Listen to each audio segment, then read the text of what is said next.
Hey guys! Welcome to episode 3 of Driving with Vic. Yeah, so I'm on my way back home, and once I get home, I'm really not going to have any time to do anything other than get my stuff together for teaching, because I'm going straight to teach the kiddos. Today I am teaching kindergarten, first and second graders who are beginner violins, and they're so cute. They're like, Miss Victoria, what is this thing called at the top? And I say, the scroll. And they say, the squirrel? No, not the squirrel. The scroll. I have to figure out what I'm going to do with them today. Probably some little rhythm exercises, and we're probably going to talk about the bow. We'll talk about rest position and play position, and by the time we do all that stuff, it'll be time to pack up. Yeah, so, yep, and then I'm going to lessons and lessons and lessons after that. And then, when I get home, I'm going to practice for the library bar gig, which never fails to stress me out. Because I'm like, you know, it's not just a regular old gig where you show up and play. It's a gig where you show up and play, and there's an expectation that you're gonna be really good. With all due respect to myself, my piano playing is questionable at times. Even though it is a hotel, there is somewhat of a built-in crowd there. AKA recurring customers, recurring visitors, and I don't want them to be like, oh, she's playing Louis Armstrong, What a Wonderful World again, because I did play that song last time, and I even played it twice in the same night. So I'm not going to go there and play it again this week. That would be like, come on, don't you know something else? We want to hear something else. So I am forcing myself to learn a lot more stuff, but the thing is that the more things I try to learn, the less time I can invest into each piece, because I only have so many hours in a day, and I'm one of these people who like needs a reasonable amount of sleep in order to function. Like, I'm not one of these people who can like go to bed at 4 o'clock a.m. and then wake up at 8 o'clock a.m. and be like, okay, time to start another day. I'm like, no, that doesn't work for me for like sustained periods of time. Some people just do it by necessity, but I mean, I just cannot sacrifice my sleep. Mackenzie once said to me that his non-negotiable is food, and I'm discovering that food is actually negotiable for me. Like, sometimes I literally will just work through mealtime, and then it's time to go teach, and I'm like, oh, well, I guess I don't get to have lunch today. And if I'm, like, dying, I will do my Cliff Bar Naked Juice routine, as you've learned about, or, like, stop at Smoothie King or whatever. But sometimes I just I don't have a meal. Which, yeah, some people in the comments are going to be like, Victoria, you need to eat, like, you need to take care of yourself, or nobody will comment, and then I'll know that nobody cares. But yeah, food is actually not an essential for me in the same way that sleep is an essential. Okay, people, thank you for letting me in. Thank you, I appreciate you. Okay. Sleep is like a non-negotiable. I have been having trouble waking up when my alarm rings. Like, my alarm will ring at 7 a.m., for example, and I get up, and I look at it, and I'm like, 7 a.m., that's a joke. And I will either turn it off or, like, reset it for 8. I'm like, there's no reason for me to get up at this time. For real, I could just sleep and sleep and sleep. But then I'll realize, oh, I really should have woken up then, because now I don't have time to go to the gym, or now I don't have time to read my Bible, or now I don't have time to ... And so I'm just kind of hanging on for dear life, honestly. I feel like this all the time. I'm just hanging on for dear life.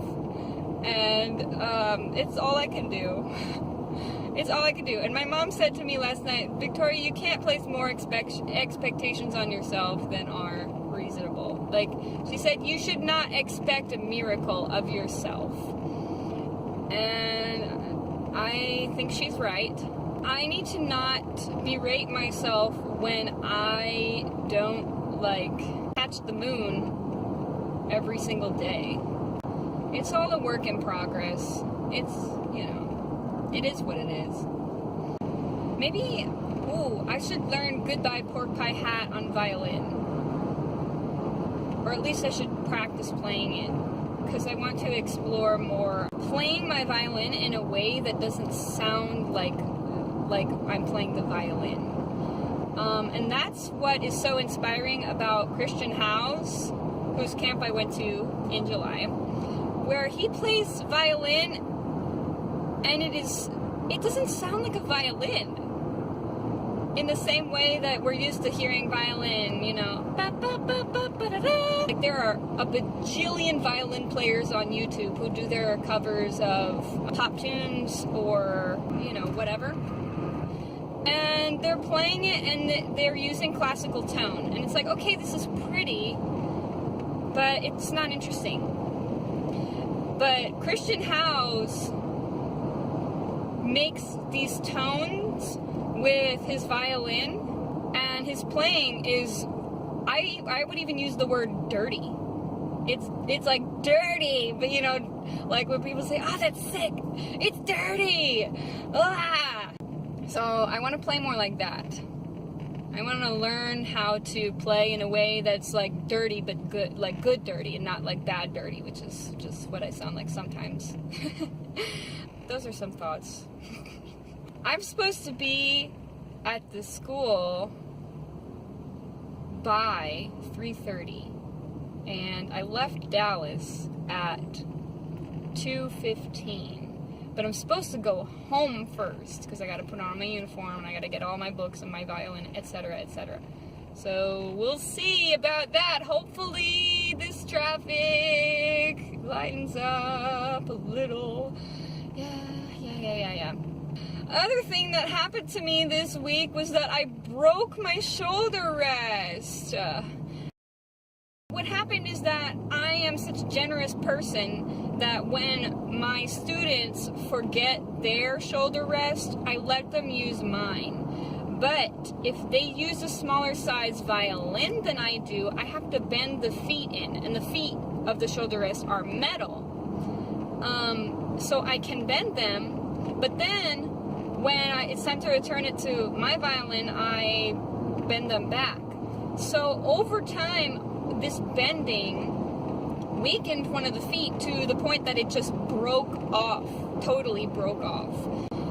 Playing without a shoulder rest is the violin equivalent of sleeping without a pillow. Like, it's doable. And of course there's this small coterie, if you pronounce it coterie, dang it, of violinists who are like, this is the right way, you're not supposed to put it, you don't need a shoulder rest, the best way is not to use a shoulder rest. And I'm like, okay, really, everybody needs something specific to their own body to support their violin, because we're all made different. The lengths of our necks are different, our shoulders are different, everybody's different. And so what we really need is a chin rest and a shoulder rest setup that are customized to our bodies. You will not believe some of the apparati that I saw at the Creative Strings workshop, where the shoulder rest, the chin rest had so much height. And I was like, man, I probably need a different setup, honestly. Oh, I don't need to change lines. What am I doing? I can hang out. My massage therapist told me that my left collarbone is shaped differently than my right collarbone, which is like, whoa. He said that it was like flatter. I was just kind of feeling it the other day, and I was like, wow, oh my gosh, I could feel that the right one like protrudes a little bit more than the left one. And I guess it's because I started playing violin when I was like 7. Okay. So that's it. So that's been the end of today's Driving with Bic. Why do I keep saying Bic? Like the brand of pens.